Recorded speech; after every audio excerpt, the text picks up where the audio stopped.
welcome to another Writer Showcase. I am your host, Lord Captain Commander Dunn. It's going to be a short one today, but figure we might as well have it.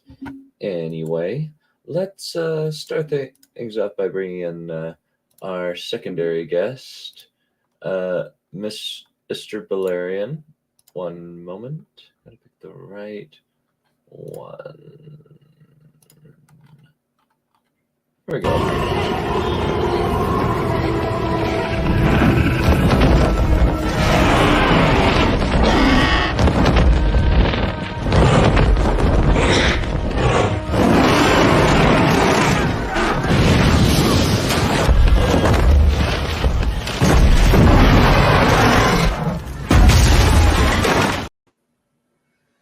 Yes, Dracarys, and I just posted to private chat a link. You may have seen this already.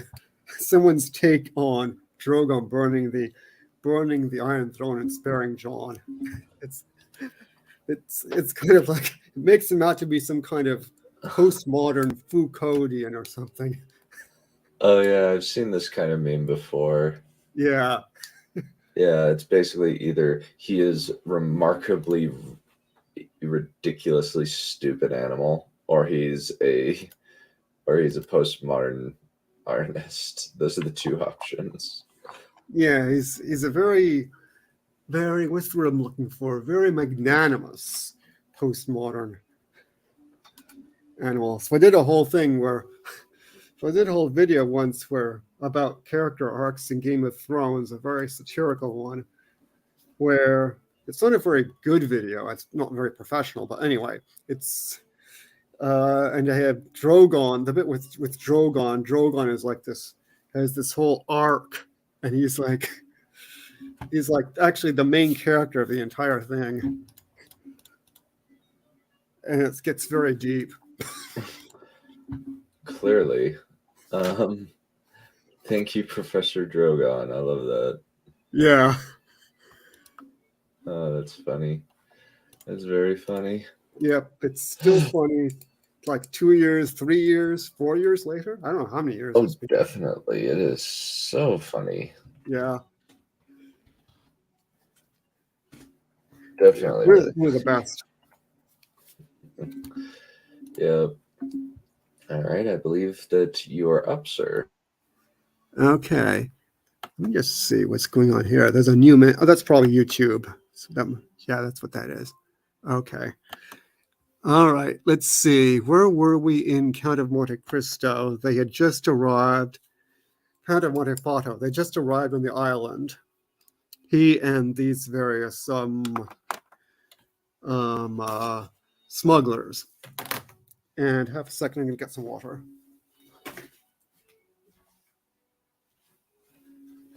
There, that's done.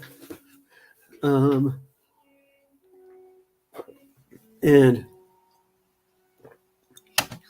okay, Samoir is looking at them with the sad smile of the superior man. So he says, in 2 hours, he thought, these people will leave with 50 floquerins, that's an in-joke, to risk their lives in attempting to obtain another 50.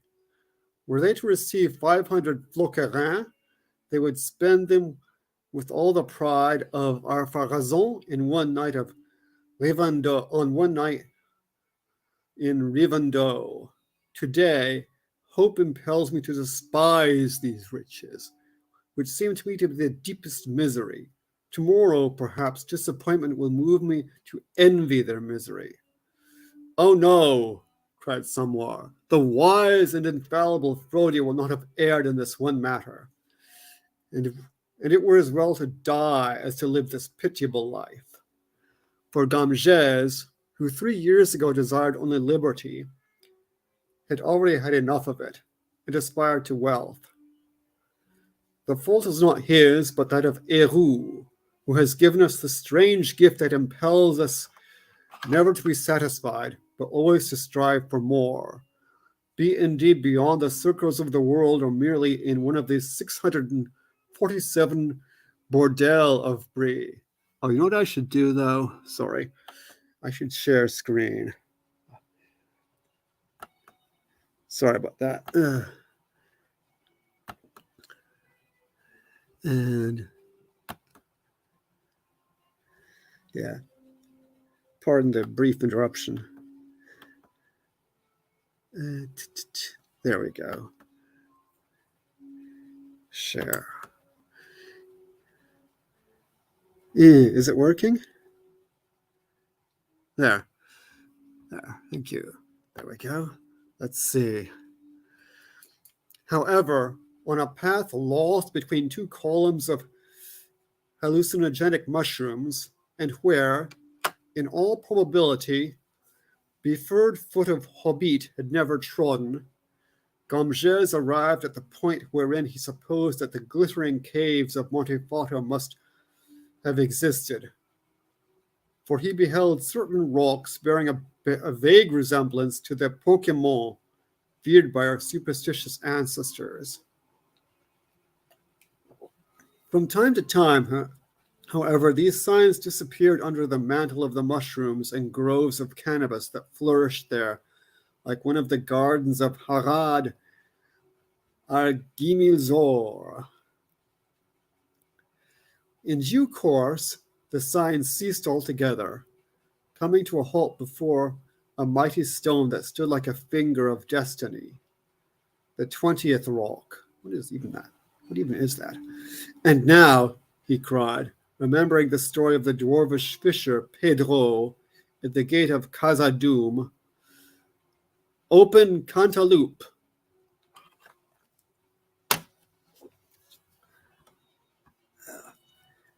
Pardon me. He hesitated for a moment, realizing that to match his puny force against that massive monolith would be the folly of a lone Balrog that durst measure his strength against that of the Valar in the war of spleen. Then the moon opened on the horizon, and the old thrush shrieked as a light beamed down, illuminating a keyhole in the stone. Suddenly recalling the instructions given in Sauron's will, Samoir boiled the thrush in his Monte Oyoloseo wine. After a delightful repast, he then, following Frodia's instructions to the Tengwa, used the remains of the thrush to make a very serviceable key. He pushed and the door opened, and he beheld nothing but igneous rock. So it had all been a chimera, or possibly Elrond had arisen and seized the treasure for himself. But then Samor remembered that the treasure was in the furthest corner of the second opening, an opening so narrow that it was veritably a crack of doom. Another might have despaired in that subterranean abysm. For Samor, on account of his living for years in the sepulchre of the Chateau de Lochhol, no darkness existed. Having penetrated this opening, he gazed at a shining mound of glittering splendor. And, did any doubt of the Abbé's veracity remain, it must have been removed altogether by the portrait of the Eye of Sauron that overhung the cornucopia of wealth. Gamges recognized it easily. The wise Frodi had drawn it so many times.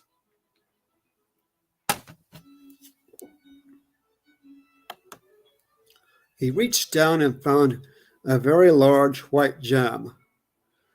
From Frodia's descriptions, he recognized the Arquem-Pierre and was filled with amaze. The mere fleeting glimpses of treasure which he had caught as he had progressed had rekindled all the fire of his heart.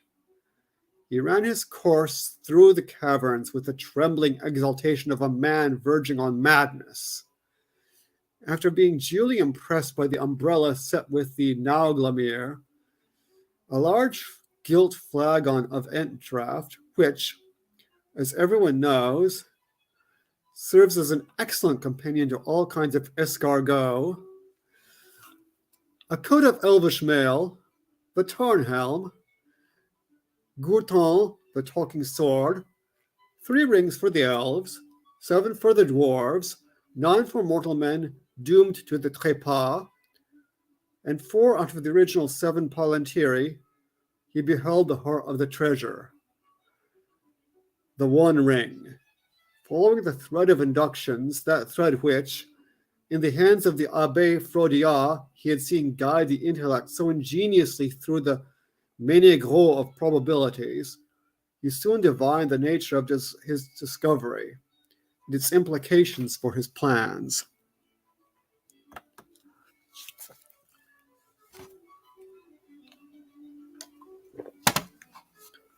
This ring, he thought, will give me the charm and savoir-faire to beat down all resistance, break the last defenses, and, if I wished it, cover all lands in a second darkness. For Sauron let a great part of his own former éclat pass into it, so that he could rule all the others. With it, I can command all the other rings, and all that has been wrought with them will be laid bare, and I will be irresistibly fascinating to all who encounter me. This infernal, or celestial, treasure shall serve my plans of vengeance well. He smiled and placed the ring on his finger, and felt an amazing combination of aristocratic stylishness and diabolical magnificence surge through his very being, like a heady dream induced by an overdose of herbe à pipe, pipeweed. To celebrate, he consumed the ant beverage. His height increased by almost a meter. No, I'm sorry. To celebrate, he opened the flagon of ant draft, unwrapped the escargot, and fell to, hardly noticing that, as he consumed the antish beverage, his height increased by almost a meter. After the meal, he knelt, clasping his trembling hands together, and murmured a broken prayer to Eru. When he finally managed to drag himself out of the cave, his pockets bulging with but the smallest portion of his newfound riches, the sun was already setting below the horizon. That night was one of those nights, at once rapturous and terrible, that this man of the violent emotions had already experienced 2 or 3 times in his life. Let's see. Okay. How long have I been talking? Not very long, I don't think. 15 minutes, 12 minutes-ish. Okay, I can do a little bit more of the next chapter then. This is Chapitre 5, Entr'acte. On returning to his companions, Samoir distributed rings to all of them, 3 for elves, 7 for dwarves, and 9 for mortal men. The contrebandier thus entered his service and became his most trusted servants, with Guillaume de Ferny at their head, and he made them Chevalier de Montefato and Fantôme Juring. Fantôme, I should say, Juring. Thereafter, Gamgez established a splendid court on the island of Montefato.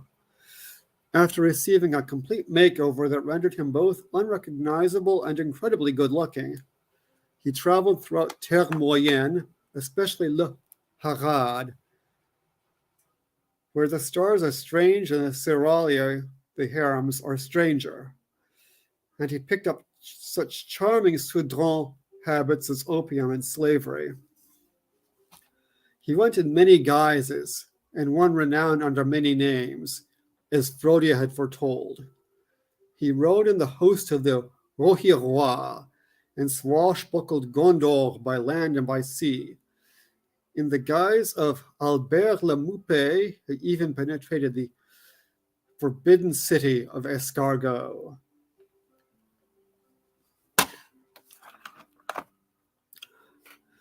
His friend Boutre Berousse, meanwhile, had declined since the halcyon days of Le Pony Prinçant. He now let rooms in l'Auberge Abandonnée, which was located in a distinctly less fashionable part of town. And for some unknown reason, probably financial, he had married a rather sickly and avaricious lady who was even more d'un certain âge than he was, and whom he called La Cacharotte. One day he saw a horse and rider approaching from the east. Never before had he seen such an accord between horseman and mount, and had he been a travelled man, it might have reminded him of the elvish way with all good beasts. The rider, who was dressed in the grey cloak of a priest, advanced towards the door of the auberge and knocked on it. Votre Bourrousse opened the door somewhat diffidently. Are you Monsieur Votre Bourrousse? Asked the priest in a strong Lotolorian accent. I am, replied the innkeeper. Barlimont Votre Bourrousse at your service. Would your reverence care for some refreshment? If you have vieux, pardon me, vieux vignoble, I would gladly partake, replied the abbé. And then we can resume our conversation. The priest kept his left fist closed, as if he were holding some mysterious object. But Votre Bourrousse durst not inquire. Are you alone? Asked the abbé when Votre Bourrousse had served him.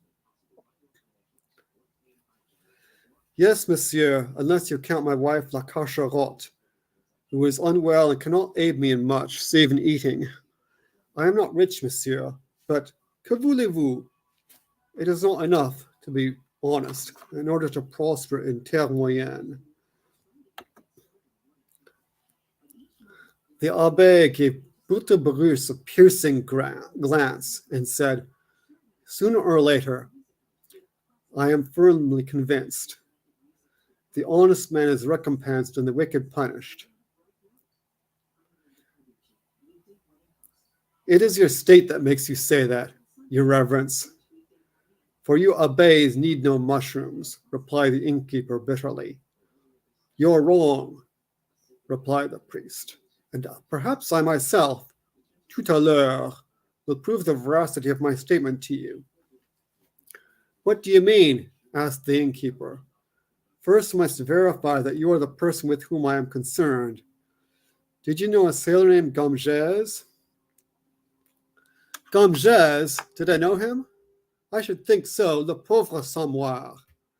He was even one of my best friends, cried Votre Bourrousse, while the clear and confident eye of the priest seemed to dilate, to cover in entirety him whom he interrogated. And what has happened, monsieur, to le petit Samoir? Do you know him? Is he alive? Is he happy? Is his pipe weed properly seasoned?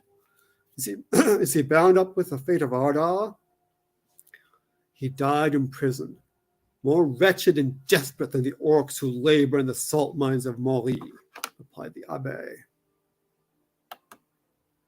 A deathly pallor took possession of Votre Bourrousse's visage, and the priest saw him wipe away a tear. Ah, pauvre petit, pauvre petit, he murmured. Voilà encore a proof of what I told your reverence just now, that the good Héroux is only good to the wicked. Ah, he continued in the colorful language of Brie, the world goes from bad to worse, and may the Dagur Dagora blow it up in fire and gunpowder, and the story come to its end. Sans appendices. There was a moment of silence, during which the priest did not cease for an instant to interrogate the mobile if rotund physiognomy of the innkeeper. I was called to his deathbed to offer him the last solaces of religion, continued the abbé, devouring Votre Bourrousse with the fixity of his gaze. His last charge was that to remove any blemish his name might have received by proving his innocence of everything but underage smoking.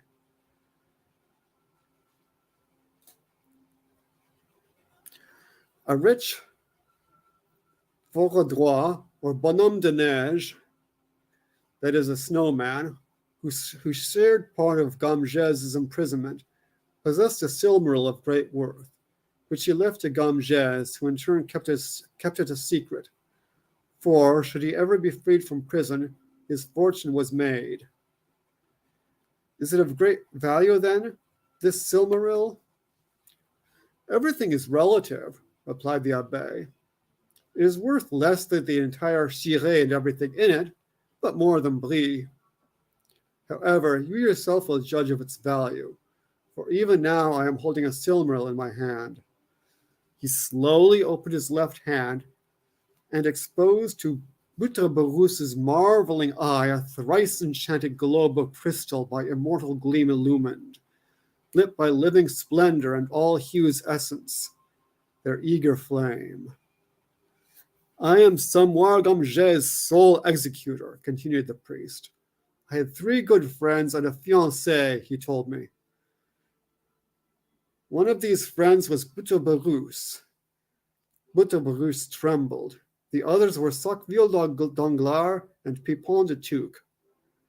I have forgotten the name of the fiancée. Rosé des, interposed the innkeeper, still staring at the silmaril. Oui, c'est ça, murmured the abbé, somewhat distractedly. After a brief pause, he continued, the poor unfortunate ordered that the silmaril be divided in 5 parts. For 4 people? Interrupted Butterberus. The 5th was to go to his old Gaffier. Dead, cried Butterberus. Dead of hunger. And I'm not sure. Should I do another page? Let's see.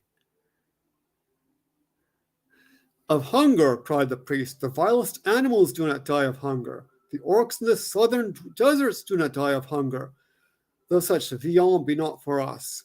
Even the most wretched gangrel creatures find a compassionate hand to toss them a fish or a bit of half-eaten lembas. And a hobbit of the Ciré died of hunger, abandoned among thousands of hobbits like him? It is impossible.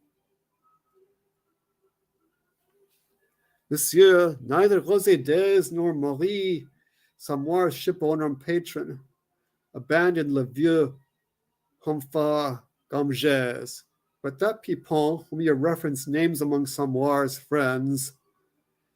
The innkeeper smiled ironically.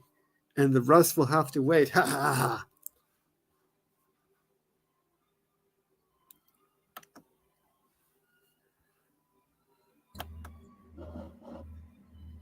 So this is like the same thing you did to J.K. Rowling, but with Tolkien?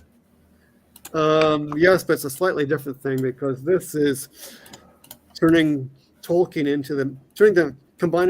with the Count of Monte Cristo. That's interesting. That's an interesting. Like I popped in halfway through and like I recognized the words you were using from Tolkien and everything else kind of slid off my smooth brain. I've got this brain. I was very surprised that a Silmaril was used. Well, I mean, why not? True. I'm just like, that's extremely healthy stuff. Yeah, I figured may as well go for broke. Yeah, if you're gonna just like be in the universe, you got to use the Silmarils. A 3-of-a-kind object. Well, I mean, it is the one ring of power, too. Yeah, but at least there's only one of those. Yes. I'm a little disappointed. I wonder if he has the other 2 Silmarils. I can't remember if he does or not. I wouldn't be surprised.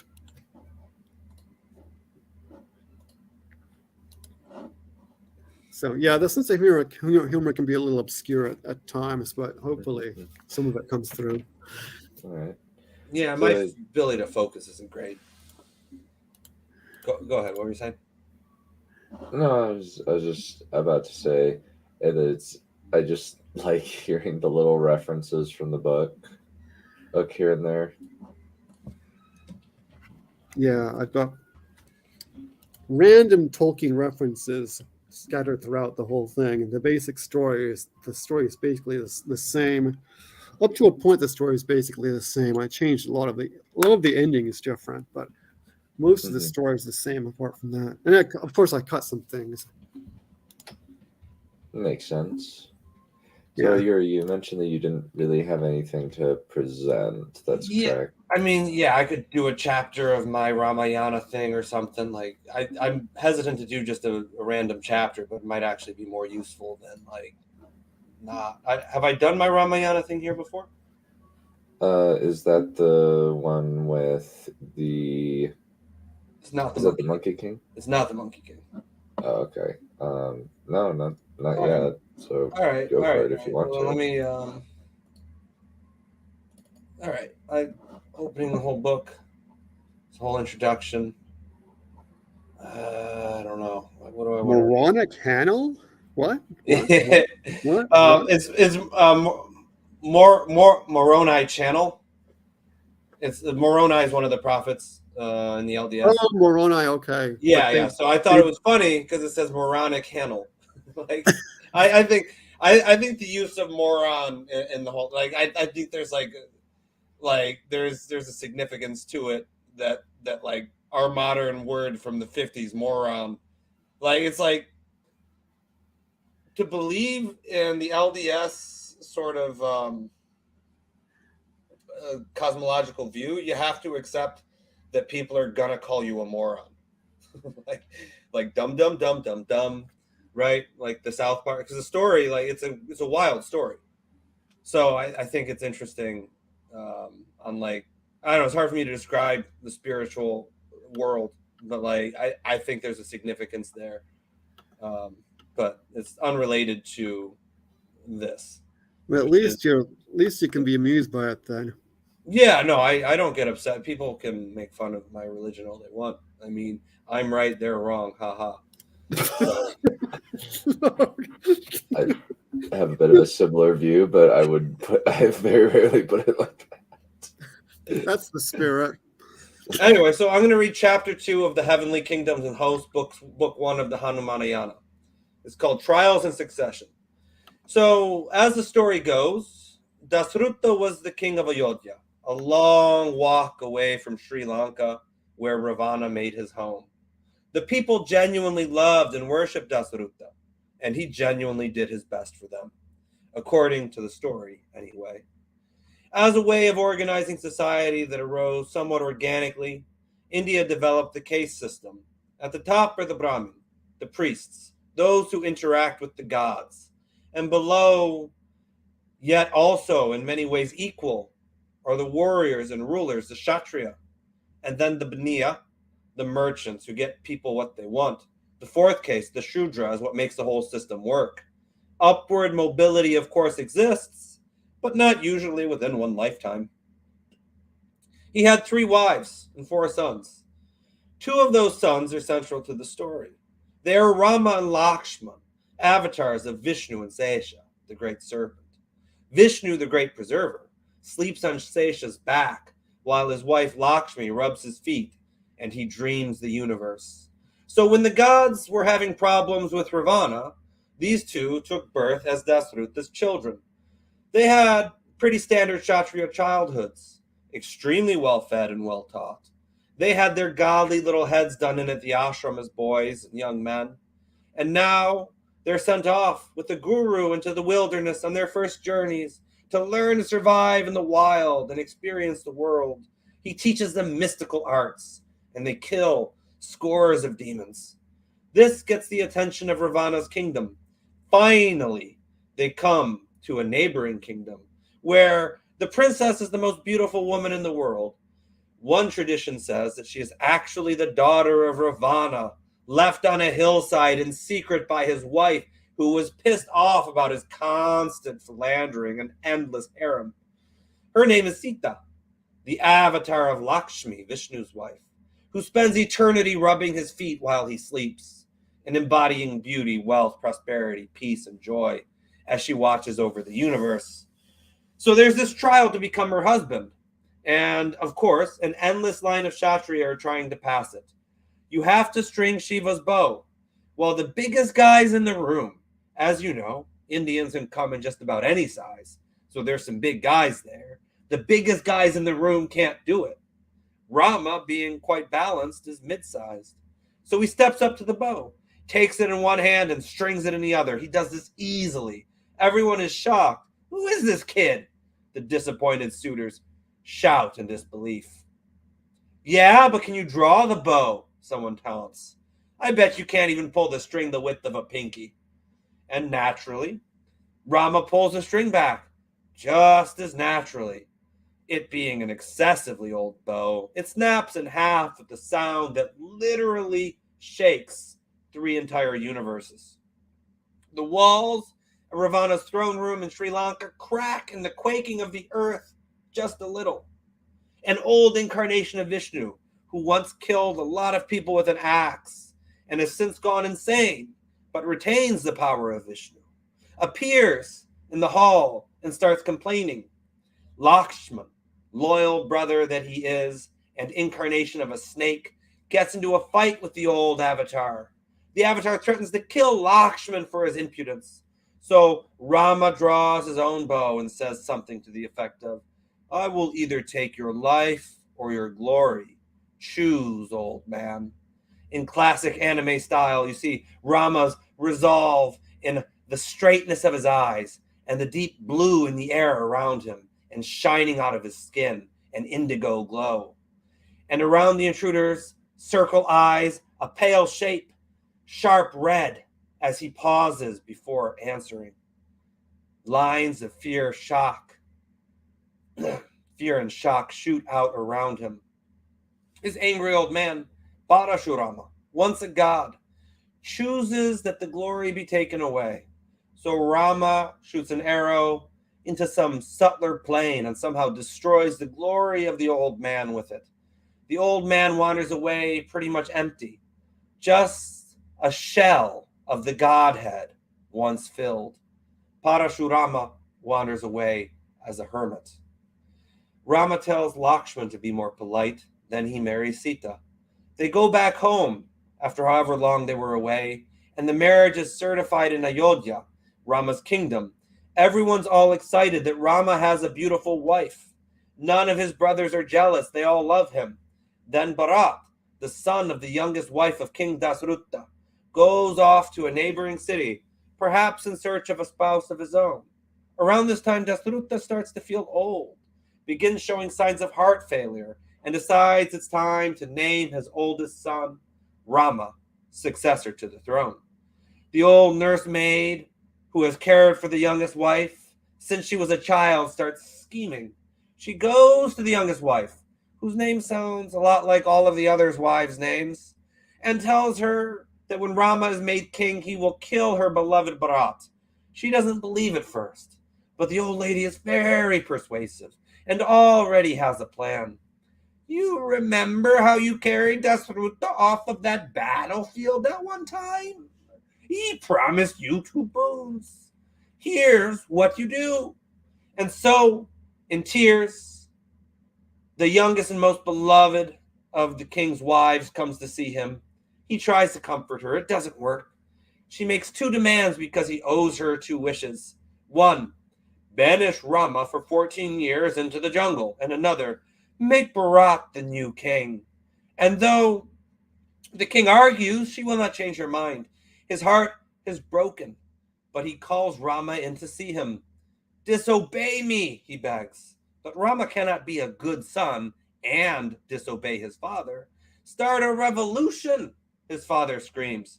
But that would break the kingdom. Don't go. And Rama asks if that is an order. So Rama goes to tell his wife he's going to leave her for 14 years because he's just that sort of madman. He tells Lakshman to take care of her. They look at him blankly. You're not going into the jungle alone, you idiot, one or the other or both say.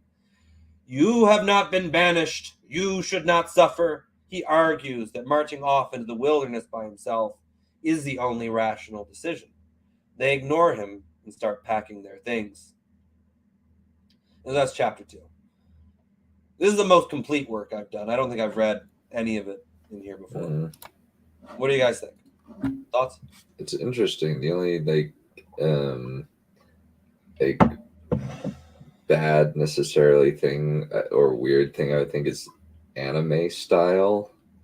That was kind of interesting. Yeah, no, it was an interesting choice. Yeah, it was off-putting. It took you out of the story. Maybe not good.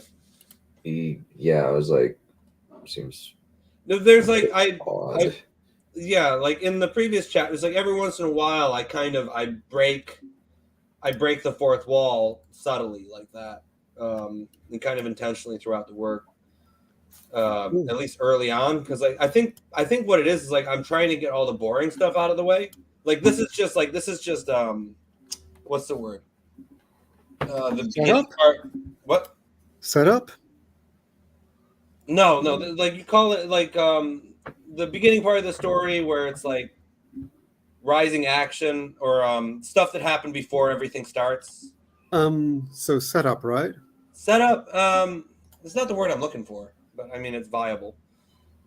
This is like Prologue. prologue. Yeah, this is like kind of like we're in the prologue until like chapter 5 or so. Like I just like because there's just so much of the story. It's like it's an Indian epic. There's so much of it that like I'm trying to figure out how to condense it as fast as possible. And I wrote this like I don't want to say 10 years ago, but maybe 10 years ago. And like I was just trying to get through trying to get to the more interesting meaty parts as fast as possible. Because there's just so much what is it called? Not epilogue, it's like the opposite of epilogue. Prologue. Prologue, epilogue. Preparation. Prologue. Preface. Preface, preamble, prelude, preliminary. No. Preliminary? I think it starts with an X. I mean, it's not that important. You all know what I mean, but it bugs me that I'm dropping the word. Not exposition. Exposition, yes. It's all kind of expositional. That's what I was looking for. Like the real story kind of like starts later, so to speak. Like it. But anyway, so other than the anime thing, and that was a weird little shift in style. Mm-hmm. Well, yeah, I was it was entertained. Yeah, I was entertained too. Let me think. Any other things that stood out? So Ravana is the monster chap who captures Sita, right? Yeah. So like I drop a little bombshell that is actually his daughter early on, but like I read like a really excellent translation that was recommended to me by a guy that I met randomly in India who was like from my hometown, which was weird. I used to have an illustrated translation, but that was back then. Oh, you had a translation of the Ramayana? Yeah, at one point, I don't know if it was actually a translation or just like a synopsis, like a shortened version of it for kids or something. Do you remember that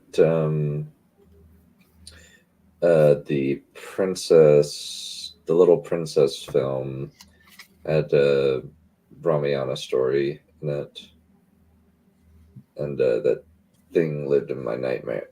The multi-headed sorcerer thing lived in my nightmares for a while. Yeah. It was weird. It was really weird. Yeah, I forgot I had that until just now. I don't know where it is now. I guess it's at home, parents' house, probably. Yeah.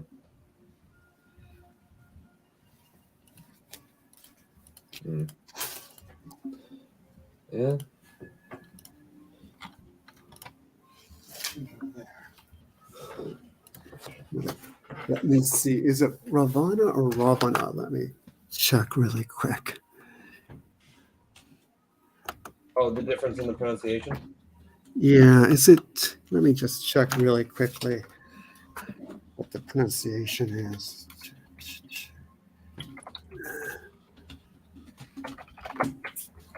Okay. Let's see. What does Wikipedia say? Wikipedia says this article has multiple issues. Oh, if Wikipedia is saying that, I can't imagine how bad it is. Yeah, however, it does have the Sanskrit here. Ravana. Okay, there we are. It's got a long A. The first A is long. Second A is short. Ravana. Not we're expected to speak Sanskrit though. I would say Ravana. Ravana. Yeah, I mean you can say Ravana. whatever you Yeah. say whatever you like. That's the Sanskrit way. That's how it's said in Sanskrit apparently, but you can say whatever you like.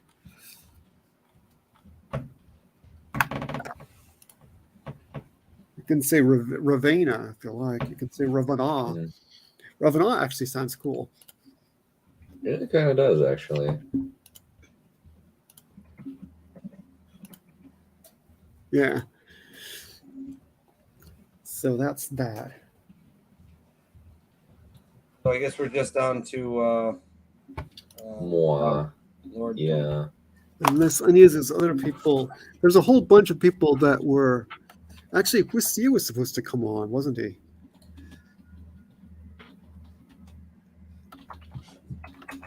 Let me check.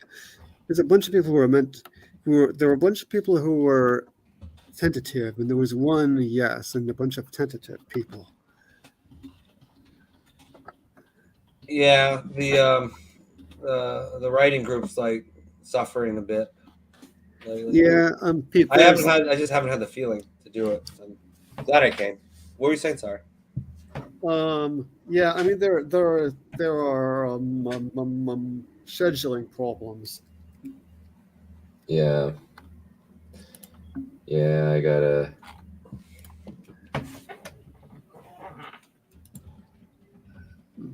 Odd Aspiring didn't turn up. Oops.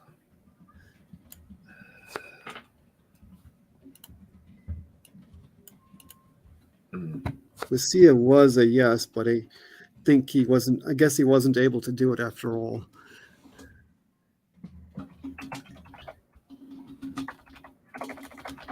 And Johan might be. I don't know. Actually, Johan probably is still up.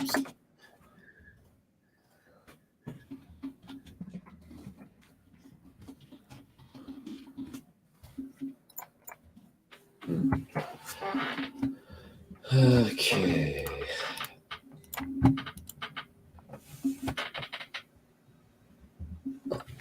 All right. And somewhat disappointingly, no one's commented in the chat. Yeah. It just seems as though this is kind of the not terribly interesting streams, I suppose. But Yeah, it's fine. I mean, it's too. Considering it's a writers' club, you'd think. I think that part of it is the fact that writers don't generally buy books, I guess. Well, yeah. So, and the writers are more interested in some idiot television show or film than they are in actual writing. Sometimes, yeah. Which is that might be a little harsh, but I at least like have an office job that I have downtime in, and then I just have my butt in a seat with very few distractions, so I can just write for a few hours. yeah, it's hard. It is hard to get the time.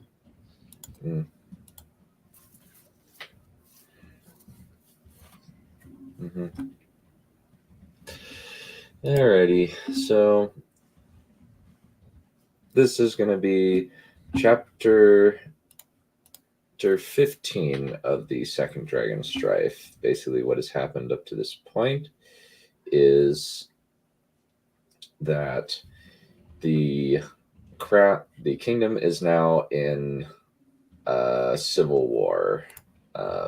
The two sides have now become somewhat in a Cold War state. Nobody really knows what's going on anymore, and all they can really do at this point is at least one of the sides has basically just decided to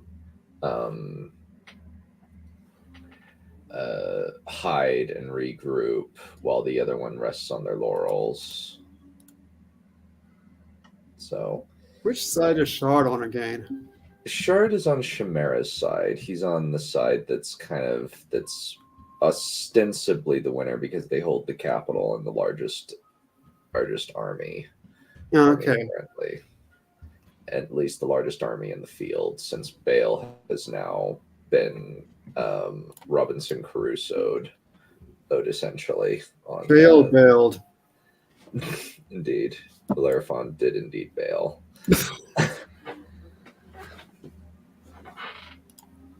Okay. Mm-hmm. Yep. And while this is happening, his daughter has found this strange place that she's been guided to. And now she's trying to figure out what exactly is down in this deep cavern. So, anyway, let's get started.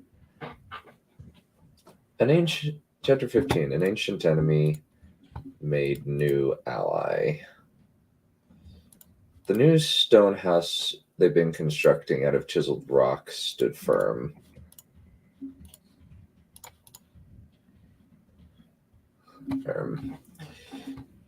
All that needed to be done was place the support beams, aim in the grooves on the top of the unfinished roof. Bale raised a rectangular support onto his shoulder while Ash picked up the other end. Both of them raised the stone so that Meles could gingerly grab it in her jaws and slowly lower it into the grooves prepared for it. Bale grinned and motioned to Catastrophe and Orpheus to start replacing the wood and beams.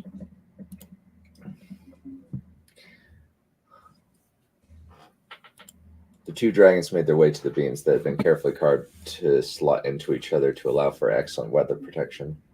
How much food have we gathered, Torash? Bale asked, dusting himself off and waving to his wife and daughter as they moved to another construction site. Meles shook herself and glanced at the orc commander. Torash stroked his smooth chin, then picked some seeds out of his teeth and flicked them away. Not enough meat, he grimaced. Besides the whales that we've been able to land with the dragons. We have crops planted, and the seed oil seems rich from what I've seen.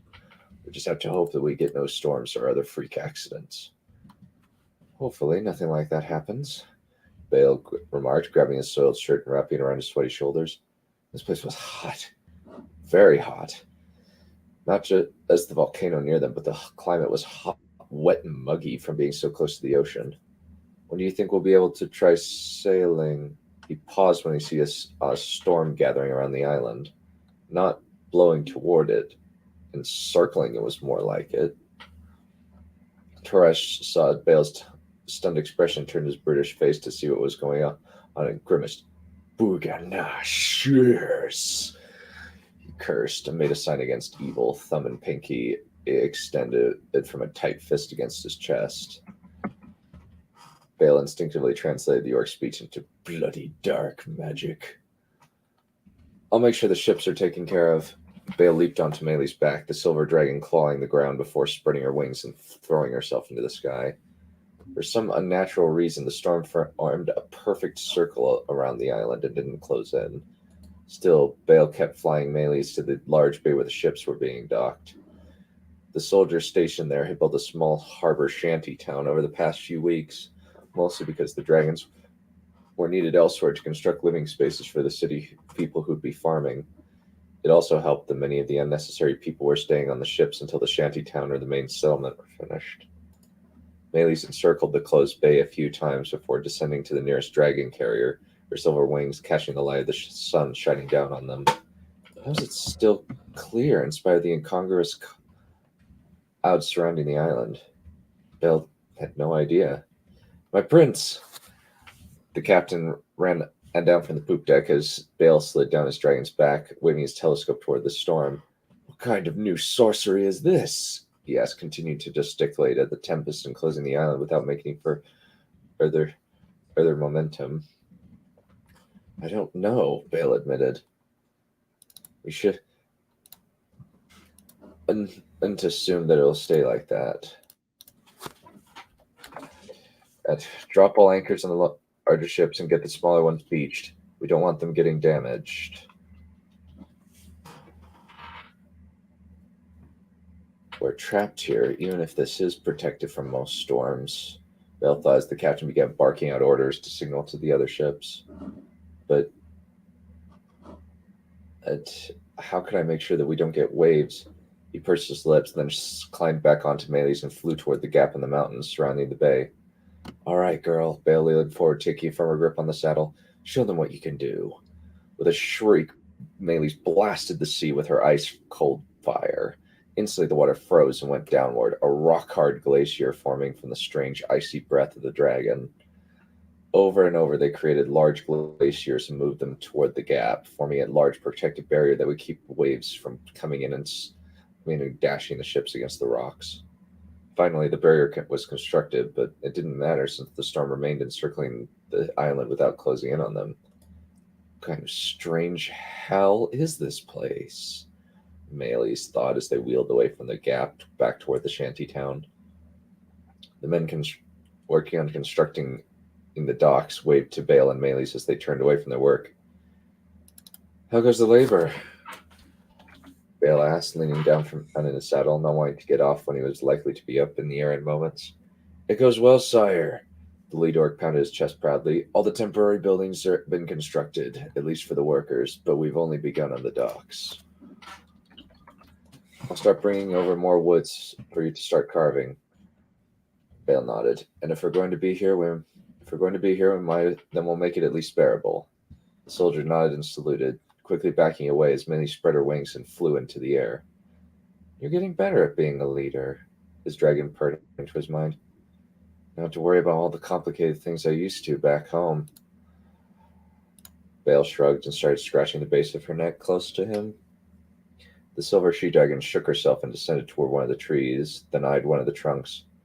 That one looks good, she remarked, flicking her tail absently. Bale nodded and focused on the roots. Meles delicately breathed over the roots of the tree, causing it to freeze and crystallize at the base.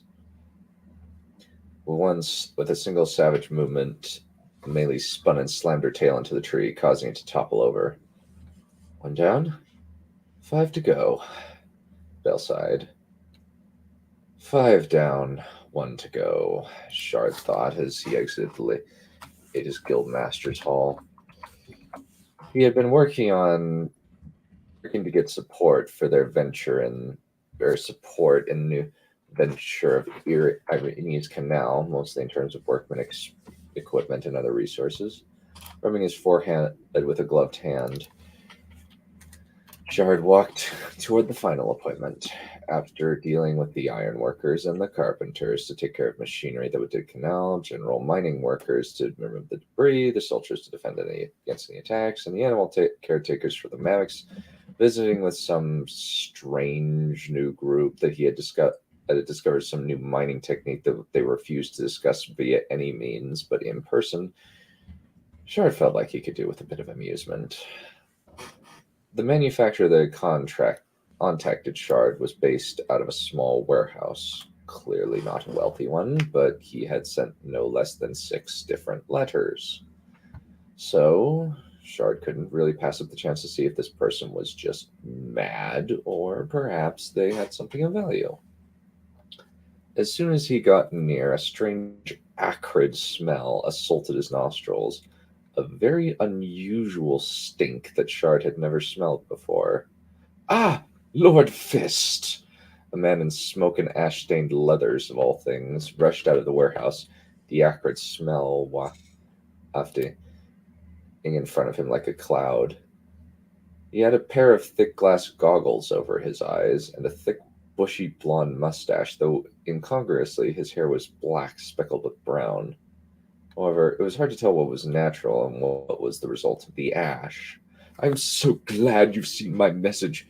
This is going to change the very course of history. Doubtful, but I'll play along. Indeed, Master Whitley. Smile. Tell me, what kind of invention is this? Come in, Master Whitley ushered Shard to come in and quickly shut the door. Or behind them. I've set up a demonstration with a large rock for your consideration, he began. There is a large steel bunker built just to withstand the flying debris. Wait, what? Shard asked, glancing around this strange place. It was definitely a poor man's manufactory.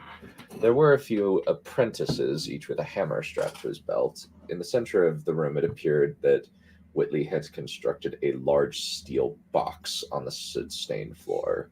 Ringing this odd contraption were several sturdy tables with large amounts of various different powders and chemicals arranged in carefully segmented groups. When Shard looked closer, he saw that there were dents in the metal, as if someone with unnatural strength had punched it outward. When the invention is used on rock, it tends to be quite spectacular, Mr. Whitley remarked. Since we don't wish to cause a mishap, we had the thing commissioned in order to safely test our invention. And what is this invention? Shard asked, now very intrigued at this sudden development. We call it blasting fire, Whitley explained eagerly, motioning to a metal barrel that had been carefully sealed. Come, let me show you. Now somewhat wary, Shard walked over to the barrel and watched as one of Whitley's assistants opened it to reveal fine black powder. We have discovered the right combination of chemicals to create a new substance, a highly explosive one, and we wish for the patronage of Her Majesty in our endeavor. Show me what this substance can do, Mr. Wheatley. Shard motioned for the man to continue with his display. With his characteristic eagerness, Master Wheatley took a small bag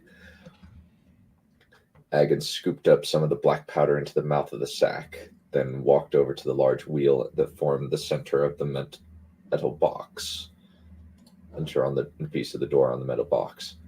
Shard watched without blinking as a large apprentice started to crank the wheel until the locking mechanism was completely undone, revealing just how thick the metal was.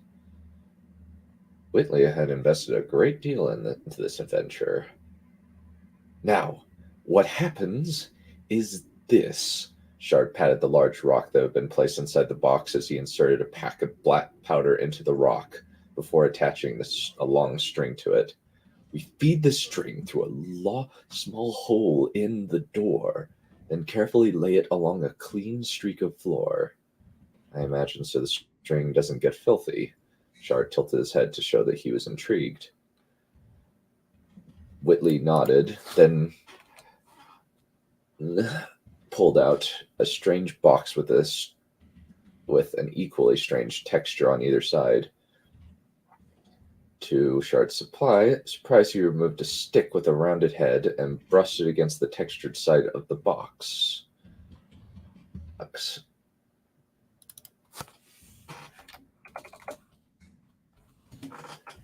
Instantly, the head caught fire, right as Wheatley put the fire stick to the string.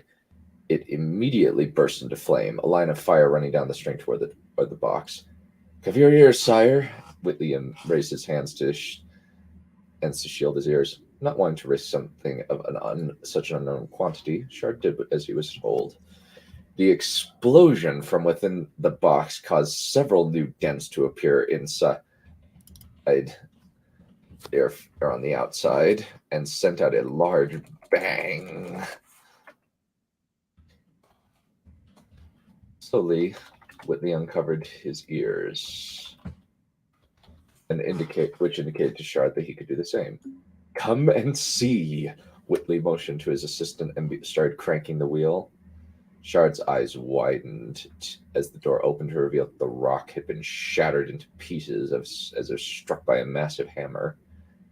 Incredible, Shard thought. So Whitley was right. This will change the world. This is an excellent invention, Mr. Whitley. He pulled out a coin purse and handed it to the craftsman. Consider this an initial investment. I am also going to be moving your operation to Althea. There is a large castle that would be perfect for large-scale production of this product. You have my direct patronage behind you.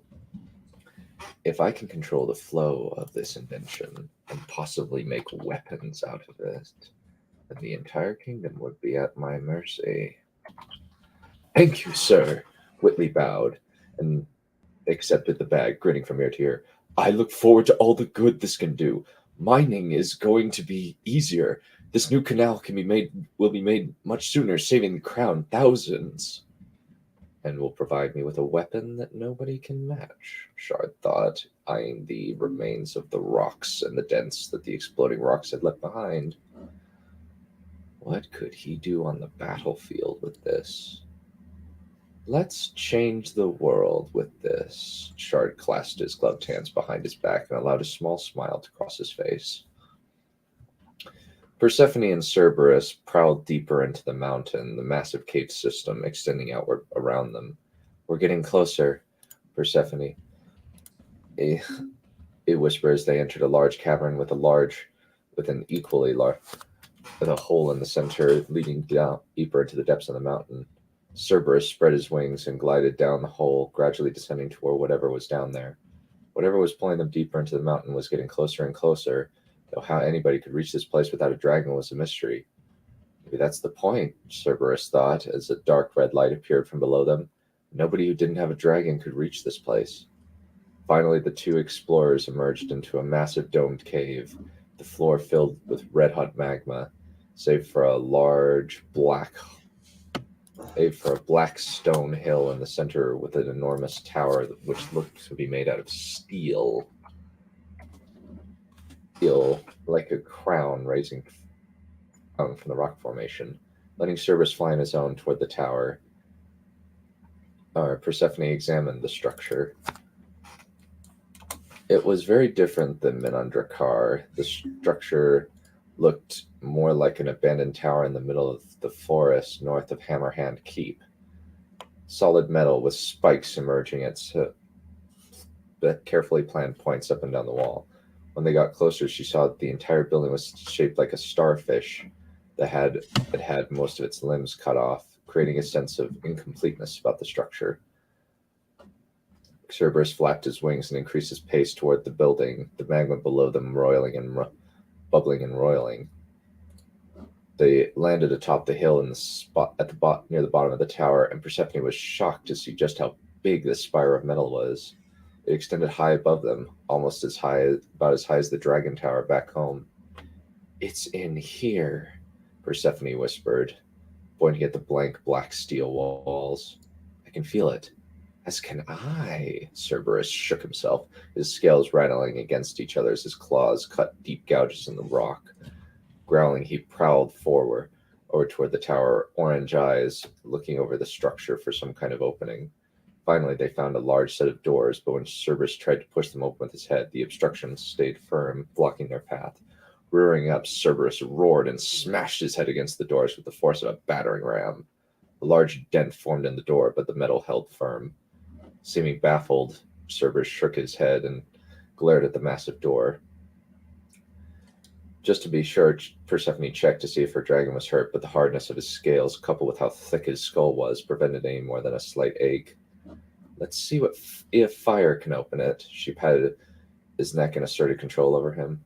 Immediately, Cerberus rose up and roared, flames blasting from his open maw. The fire struck the doors, making the metal start to grow red. With a bellow, Cerberus stopped blasting doors and charged, going up on his legs and grabbing the doors with his powerful wing claws. Persephone gripped her saddle as her dragon again started dragging the doors open, revealing a large entry room.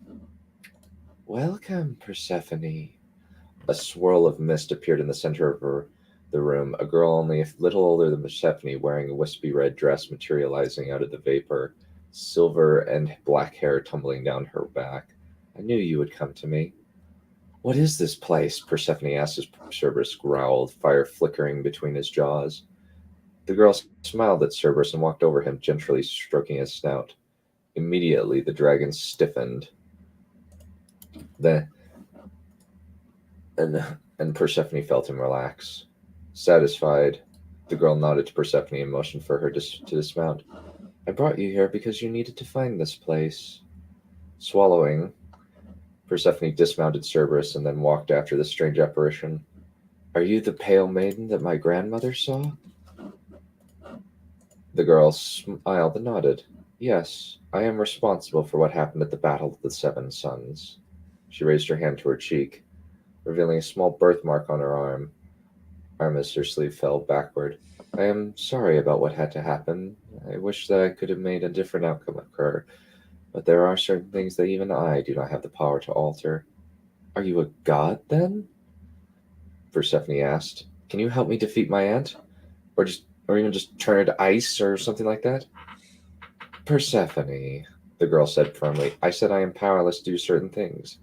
I cannot kill anyone. I cannot and create anomalies at crux points in time, but I cannot directly kill anyone, especially not people that are not meant to die yet. So Chimera will die, Persephone pressed. Everyone will die at some point. The pale maiden looked down at her hand and turned it over before continuing to float further into the tower. Casually, she waved a hand, causing the doors at the end to open, revealing two sets of stairs, one going up into the heights of the tower, the other down into the depths. Her death will not be at your hand. She glided down the stairs, followed closely by Persephone and her dragon. Whose then? Persephone demanded as they went deeper into the tower. That is not for you to know, the pale maiden said firmly. I can help, but you are not the one who brings an end to Chimera's life.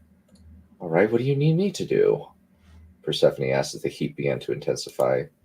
You had my uncle give his life in exchange for the battle of the Seven Suns.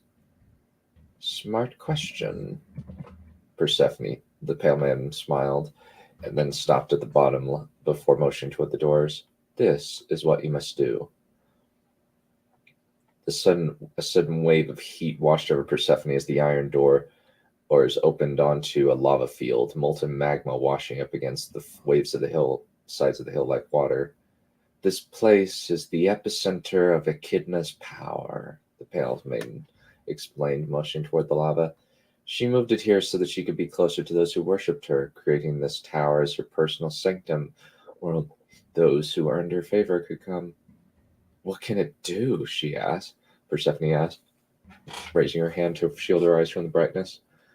To someone who does not possess the blood of Lilith or Echidna, it will burn and devour them. The pale maiden explained, pointing down at the lake of fire. However, if you do possess that blood, if you bathe in the lake of fire, you will be changed and purified into something completely new. Do you know what I will become? Persephone asked, now somewhat frightened. Cerberus growled and prowled between Persephone and the pale maiden as if to protect her from the apparition, which was probably not likely to do any good. Meraxia had not been able to hurt this creature, and Cerberus was nowhere near as large. I know what is supposed to happen, the pale maiden explained.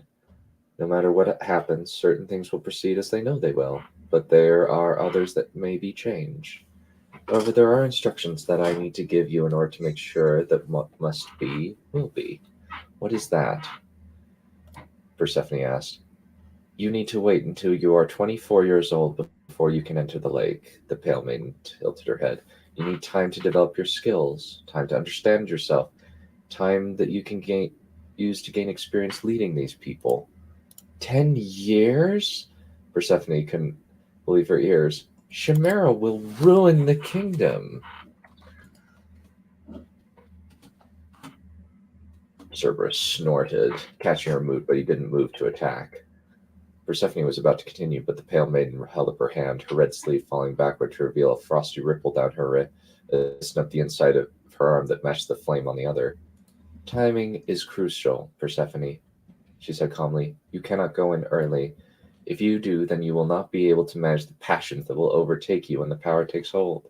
You need to know yourself, be your own mistress before you can gain great power. Cerberus glanced toward Persephone, clearly waiting for her lead, but she was just trying to figure out what all of what this person was saying. So, who are you? What are you? A fragment of what was and will be, she said cryptically. I am ancient and forever young, powerful yet limited, present where I am, yet always in the past. The past? Persephone whispered, Are you from the future? The Pale Maiden smiled. You're clever.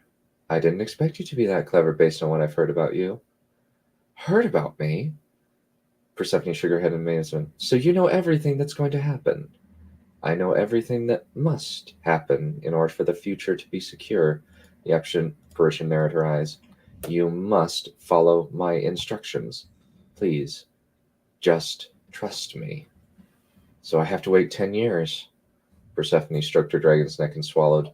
So what? When that happens, what shall I do? I will tell you what must be done at the right time, the Pale Maiden promised. Wait patiently for just after your 24th birthday. When at that time, you will come here. In the meantime, prepare for war. And that's the end.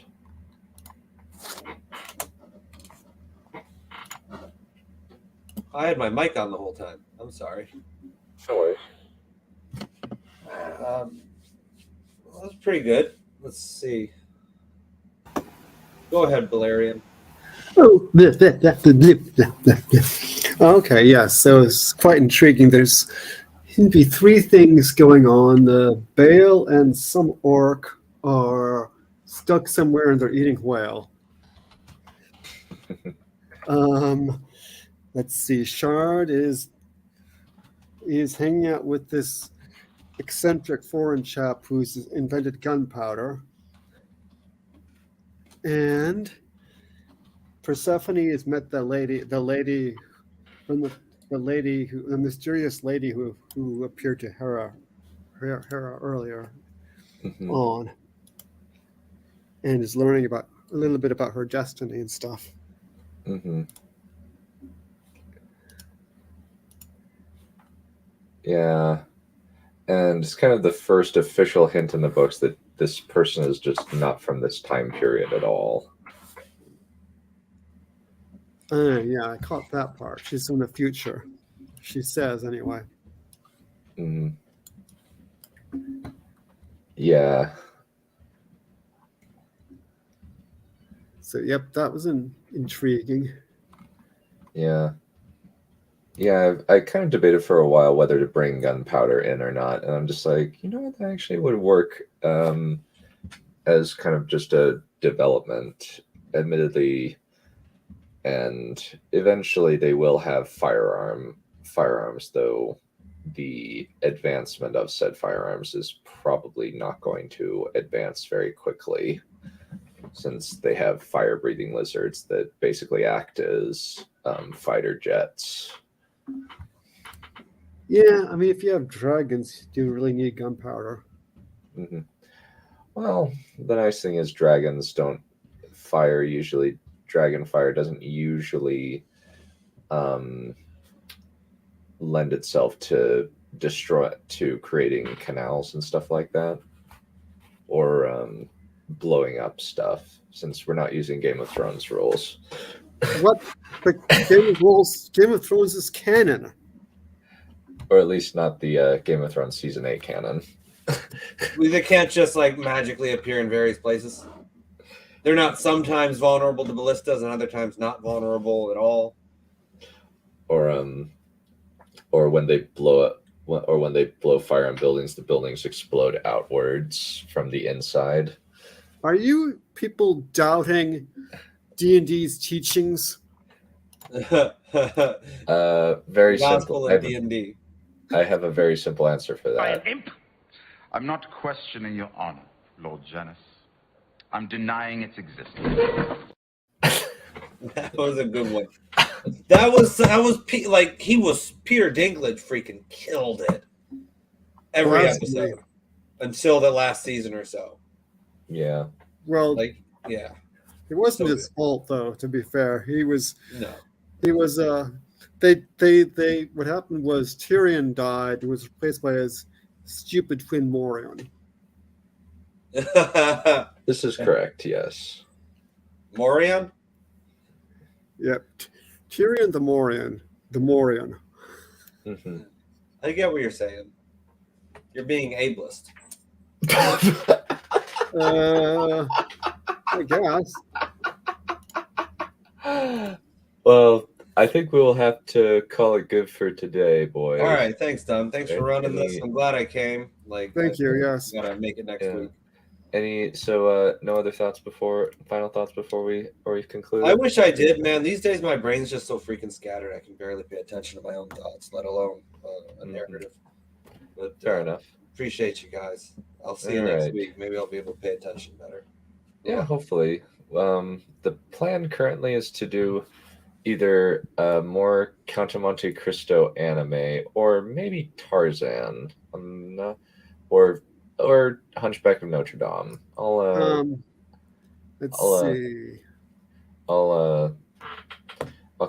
we'll kind of have to see. I know that Thursday I'll leave it up to the people to choose which one they want to do, whether it's Hunchback of Notre Dame, Tarzan, or Count of Monte Cristo anime, since for sure we're watching the Wheel of Time TV show on Wednesday. so- Wait, is the second season out now? No, they have I have no idea when that is coming out. Yeah, But no. there's Like, I been- think they're realizing that it's gonna be transgenocide if they show what they're showing. You know what I'm saying? transgenocide. I was Yeah, no. thinking, Transgenocide is basically anytime you try to stop people from destroying something, it's transgenocide. Like, you know what I mean? Like, if you were to go to like a BLM, what do you call it, peaceful protest where everything's burning down and you have like a fire hose to put out the fires, that's transgenocide. I'm sorry. I'm pretty sure the prophet said not to engage in that kind of political snarkery. So Yeah, probably not. I mean, it's perfectly reasonable not to want to be shot. Yeah. nobody's talking about shooting anybody. Well, I mean, the obviously the crowd that is chosen an alligator with an F around and find. Did you see that? The F around and find Yeah. out. Yeah, Yeah, like there's something broken, and it bothers me because I'm autistic, and I just focus on it.